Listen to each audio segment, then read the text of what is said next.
Chapter 18. After David had finished talking with Saul, Jonathan became one in spirit with David, and he loved him as himself. From that day Saul kept David with him, and did not let him return to his father's house. And Jonathan made a covenant with David because he loved him as himself. Jonathan took off the robe he was wearing and gave it to David, along with his tunic, and even his sword, his bow, and his belt.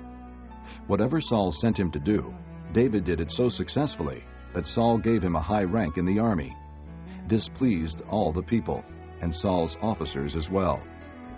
When the men were returning home after David had killed the Philistine, the women came out from all the towns of Israel to meet King Saul with singing and dancing, with joyful songs, and with tambourines and lutes. As they danced, they sang, "Saul has slain his thousands and David his tens of thousands."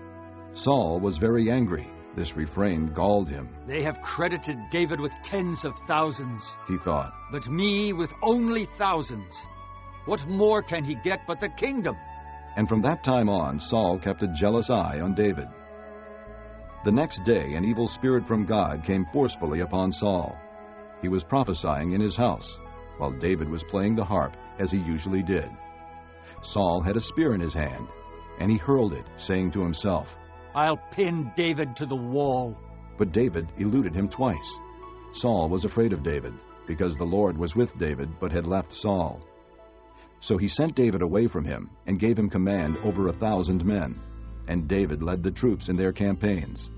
In everything he did, he had great success, because the Lord was with him. When Saul saw how successful he was afraid of him. But all Israel and Judah loved David, because he led them in their campaigns. Saul said to David, Here is my older daughter Merab. I will give her to you in marriage. Only serve me bravely and fight the battles of the Lord. For Saul said to himself, I will not raise a hand against him. Let the Philistines do that. But David said to Saul, Who am I, and what is my family or my father's clan in Israel, that I should become the king's son-in-law? So when the time came for Merab, Saul's daughter, to be given to David, she was given in marriage to Adriel of Mahalath.